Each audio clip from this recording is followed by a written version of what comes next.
Hey everyone, welcome back for another deep dive. You know how this works. We take some really interesting material, break it down, and pull out the most useful and fascinating insights just for you. And today we have a big one. We're going deep into the New York Times bestseller Change Your Brain, Change Your Life by Dr. Daniel G. Not bad. This one's got quite a subtitle, too, by the way. It's The Breakthrough Program for Conquering Anxiety, Depression, Obsessiveness, Anger, and Impulsiveness. A lot to unpack there. Wow. Essentially, the book dives into how our brain function plays a huge role in all these, emotional and behavioral issues. Right, and what's really interesting about Dr. Amen's approach is his focus on brain imaging, specifically SPECT scans. Yeah, SPECT stands for Single Photon Emission Computed Tomography. And it goes beyond just giving us a picture of the brain structure. It actually shows us how blood is flowing in the brain and the patterns of activity. So it's like seeing the brain in action. Exactly. Think of it this way. It's like the difference between seeing a photo of a car and actually seeing that car driving down the road. I get it. So our deep dive today is going to explore some of the main brain systems that Dr. Amen talks about in the book and how imbalances in these systems can relate to all those different challenges, anxiety, depression, all the things in that huge subtitle. Right. And our goal is to distill those key takeaways from the book and really try to connect them to your own experiences. We want to spark those aha moments when you realize how your brain and behavior are working together. And maybe, even help you understand others a little better, too. That's the goal. So let's jump right in. The book opens with this chapter titled, For Those Who Have Eyes, Let Them See, Images into the Mind. It's all about these SPECT images. What are they, and what do they actually show us? So SPECT scans are a type of nuclear medicine study. Now, I know the word nuclear can sound a bit intimidating. Yeah, a little bit. But it's actually a very safe and common procedure. What happens is a tiny amount of a radioactive compound called a tracer is injected into your bloodstream. This tracer then travels to the brain and it emits these tiny bursts of energy called gamma rays. Okay. And then special cameras called gamma cameras detects those gamma rays. And the computer then uses all that information to create these really detailed 3D images of your brain activity. Wow, so it's not just a static picture. It shows how the brain is actually working. Right. It shows us how blood is flowing through different areas of the brain, Right. And that tells us which areas are more active and which are less active. And this can give us a ton of information about how the brain is functioning. Fascinating. So Dr. Amen compares SPECT scans of healthy brains to scans of brains that might be struggling with certain issues. What are some of the key differences he's found? One of the biggest things he's observed is that in some people with, let's say, a history of violent behavior or really strong obsessive tendencies, or even just what might have been labeled as a difficult personality, their SPECT scans sometimes show lower activity in the prefrontal cortex. And remind me where the prefrontal cortex is again. It's right behind your forehead. It's like the CEO of your brain, responsible for all those higher level thinking skills, like planning, decision-making, impulse control. Right. So if there's less activity there, that could explain some of those behavioral challenges. Exactly. And what's even more interesting is that SPECT studies have shown similar patterns of lower brain activity in individuals who have, traditionally just been seen as having bad behavior. Maybe they're impulsive, they have trouble following rules. So instead of just saying, oh, this person is just bad, we can look at their brain and see there might be something else going on. Exactly. That's what Dr. Amen is trying to do, is to get us to look beyond just the behavior and consider the underlying biology. It really shifts your perspective. Now, another really intriguing chapter early on in the book is called Carving Knives and Tooth Fairies. Yeah, that's a curious title, isn't it? Yeah. What's the meaning behind that? Well, it's all about this fundamental idea that our mental health is deeply connected to the physical health of our brains. Okay. We often think of mental and physical health as being separate things. Right. But the truth is, our brains are organs, just like our hearts or our lungs.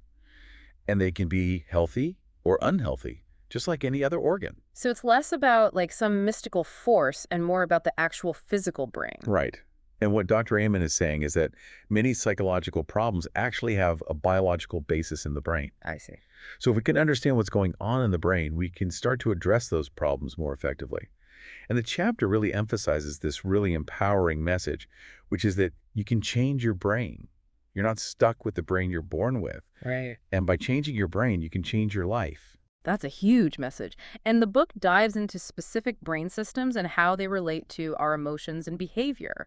One of the key systems he talks about is the deep limbic system.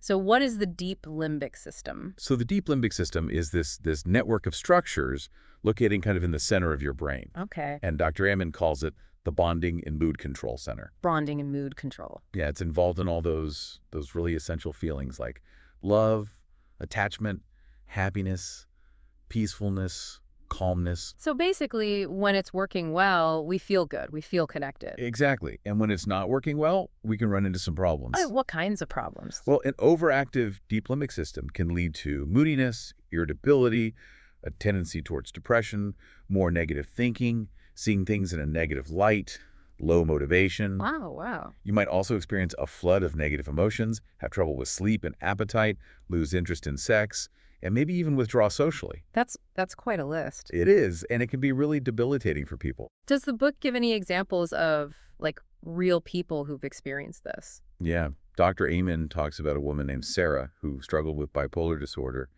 and her SPECT scans showed increased activity in the deep limbic system, especially during her depressive phases. I see. He also mentions Michelle, who had really bad PMS, and her scans showed the same thing, heightened deep limbic activity during those times of the month. So that explains the mood swings and all that? Exactly. Wow. Okay, so we've identified the problem, right? The deep limbic system is out of whack. What can we actually do about it? Well, the book outlines several strategies that Dr. Amen calls deep limbic system prescriptions. And the first one, which might seem obvious but is really important, is to realize that your thoughts are real. My thoughts are real. What does that mean? Well, when we think thoughts, especially negative thoughts, our brains actually release chemicals that affect our mood and our physical state. Oh, wow. So if we're constantly thinking negative thoughts, our brains are being bathed in these not so good chemicals. Yeah, I can see how that would be a problem. And Dr. Amen talks about these things called ANTs, automatic negative thoughts. ANTs. Yeah, they're those little negative thoughts that just pop into our heads without us even realizing it. Things like, you never listen to me, or my boss hates me, or I'm just not good enough. We all have those, right? Absolutely. And the book has Yeah. this great exercise called Kill the ANTs. Yep. You write down the ANT, you identify what kind of irrational thought it is. Like, are you thinking in extremes? Are you assuming you know what others are thinking? And then you consciously reframe it into a more balanced, realistic thought. Okay, that sounds useful. What's the next step? The next step is to notice how negative thoughts are affecting your body. Okay. We often just kind of ignore those physical sensations that come along with negative thoughts. Right. But by paying attention to them, we can start to recognize the connection between our thoughts and our bodies. So, like feeling a knot in your stomach when you're anxious. Yeah. Exactly. Or feeling your muscles tense up or your heart rate increasing. By noticing those things, we can become more aware of how our thoughts are impacting us physically. Okay, that makes sense. What are some of the other DL prescriptions? Well, one that's super important is to surround yourself with people who provide positive bonding. Makes sense.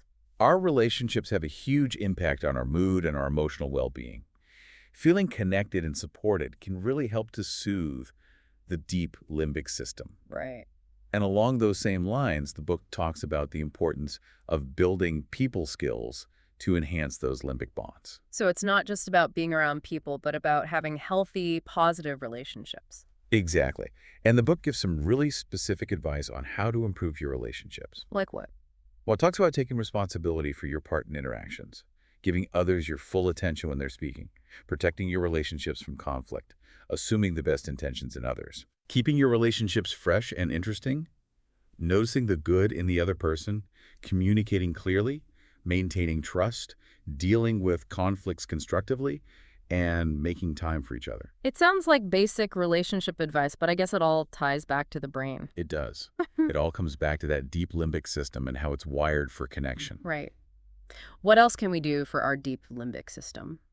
Well, the book also emphasizes the importance of physical contact. Oh. Touch is really important for bonding and emotional regulation.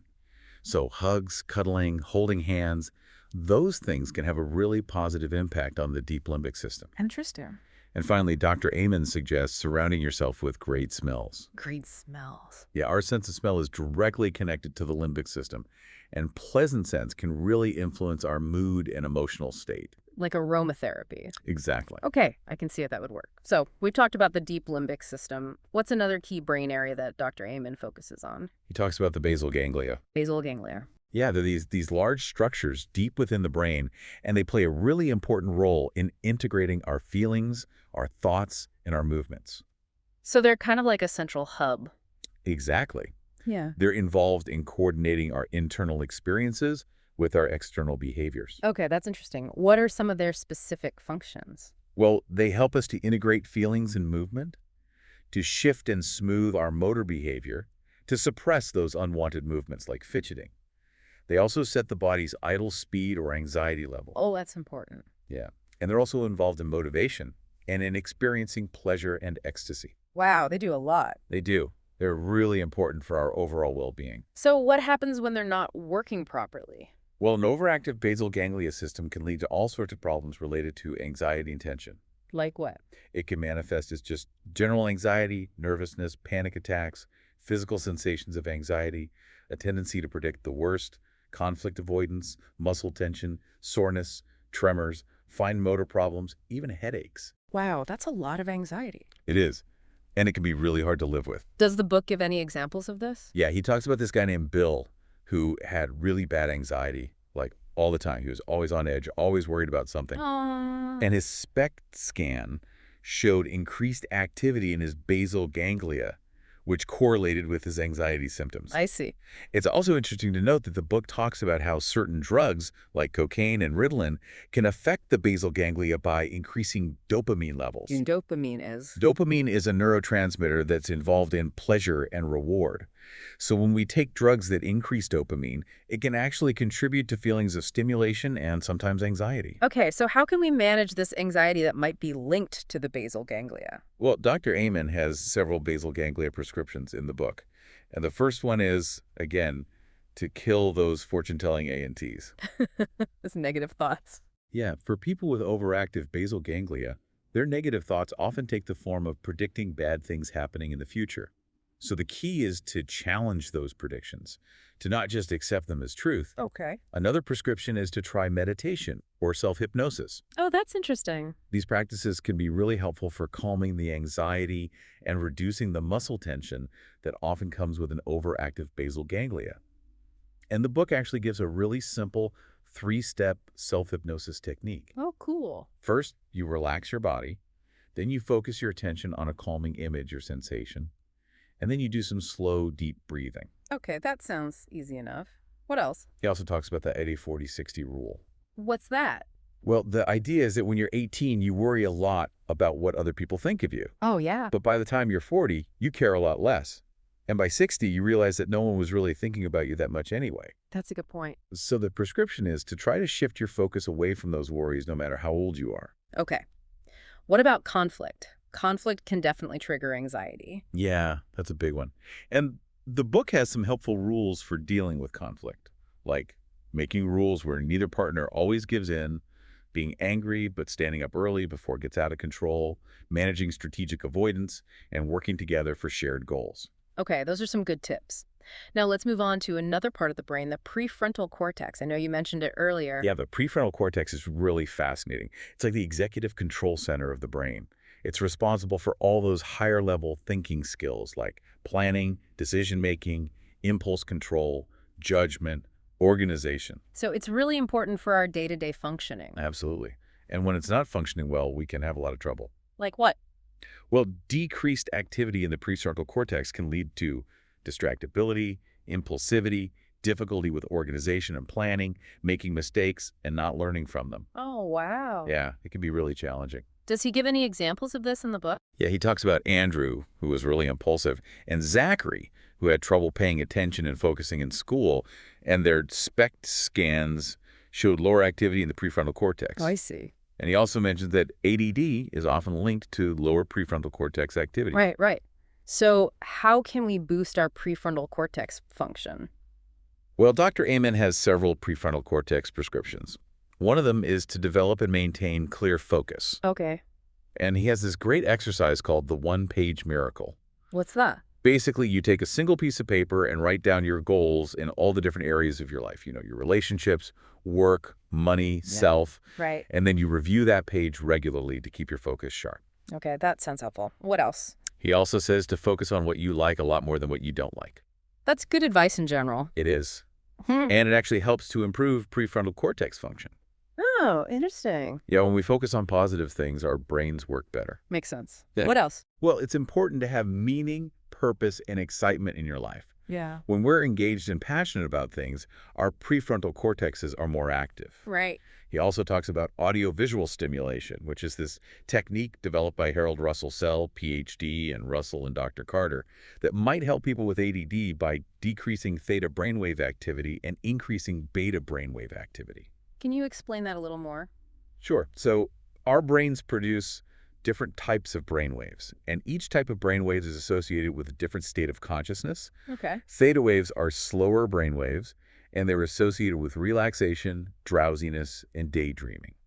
Beta waves are faster brainwaves, and they're associated with alertness, focus, and concentration. So the goal is to have more beta waves. Exactly. And audiovisual stimulation can help to shift the brain from that theta state to the beta state. I see. And finally, Dr. Amen says, don't be another person's stimulant. What does that mean? It means that we shouldn't constantly have to be pushing or nagging other people to do things. It's exhausting for us, and it's not good for them either. Instead, we should focus on encouraging and reinforcing positive behavior. Okay, good advice. Now let's talk about the cingulate system. The cingulate system. Hmm. It's located in the middle of the brain, and Dr. Amen calls it the brain's gear shifter. Gear shifter. Yeah, it's responsible for shifting our attention and for cognitive flexibility. So it helps us to be adaptable. Exactly. It helps us to move from one idea to the next, to see different options, to go with the flow, and it's also involved in cooperation. Okay. What happens when the cingulate system is overactive?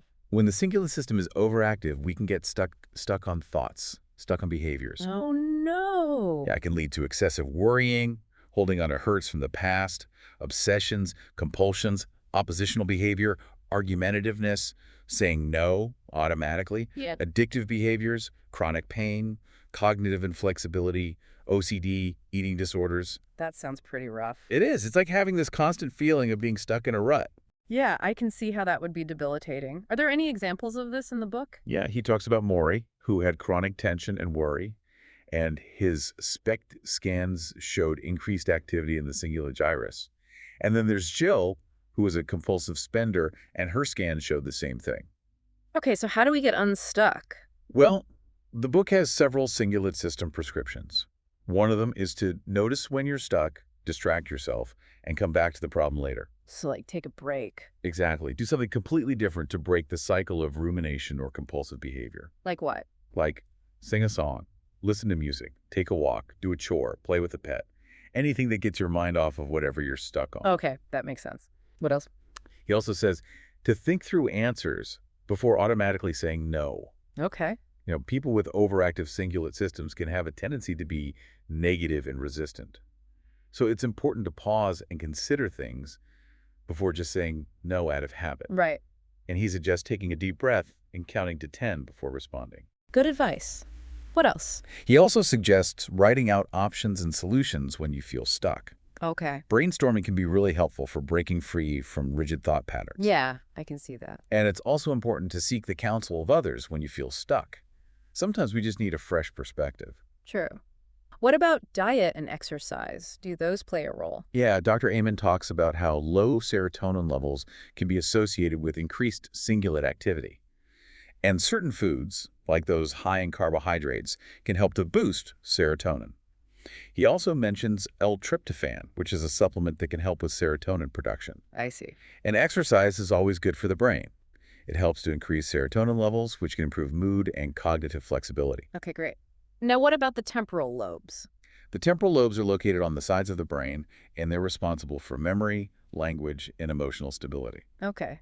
And are there different functions for the left and right temporal lobes? Yet the dominant temporal lobe, which is usually the left, is more involved in language processing, verbal memory, and emotional stability. While the non-dominant temporal lobe, usually the right, is more specialized for recognizing facial expressions and decoding vocal intonation. So they both play a role in our social interactions. Exactly. And when there are problems in the temporal lobes, we can see a whole range of issues. Like what? Well, abnormalities in the dominant temporal lobe can lead to aggression, paranoia, word-finding problems, auditory processing problems, reading difficulties, and emotional instability. While issues with the non-dominant temporal lobe can make it harder to recognize facial expressions and understand vocal intonation, which can lead to social skills problems. Wow. And problems with either or both temporal lobes can cause memory issues, headaches, abdominal pain, anxiety, fear, sensory distortions, feelings of déjà vu or jamais vu, spaciness, confusion, religious or moral preoccupation, hypergraphia, even seizures. That's a long list. It is. It just goes to show how important the temporal lobes are. Does Dr. Amen give any examples of this in the book? Yeah, he talks about Blaine, who had anger management issues, and Carrie, who had memory problems after head injury, and their SPECT scans showed abnormalities in their temporal lobes. I see. He also mentions Alzheimer's disease, which affects the temporal lobes and causes memory loss. Right. So what can we do to help our temporal lobes? Well, Dr. Amen has several temporal lobe treatments. One of the most interesting is to sing. Sing. Yeah, singing is actually really good for the brain, especially the temporal lobes. Huh. I never knew that. It helps with mood, memory, and overall brain function. He also suggests humming and toning, which can be really relaxing and help to reduce stress. And listening to classical music is also good for the temporal lobes. Okay, those are some easy things to do. They are, and they can make a big difference. He also recommends eliminating caffeine and nicotine, watching your nutrition, and trying EEG biofeedback. So basically, taking care of our overall health is good for our temporal lobes. Okay, now, let's talk about something that can affect all areas of the brain, drug, and alcohol abuse. Yeah, that's a big one. And the book has a whole chapter on brain pollution, which is what Dr. Amen calls the damage that drugs and alcohol can do to the brain. And he uses SPECT scans to show this damage. He does. Yeah. And it's really eye-opening. So what are some of the specific effects of different substances?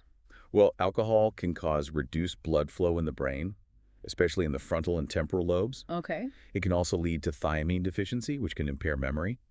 Cocaine can cause multiple holes in the brain surface. Wow. Marijuana can decrease activity in the prefrontal and temporal lobes. Methamphetamine can cause significant brain damage, often affecting the basal ganglia.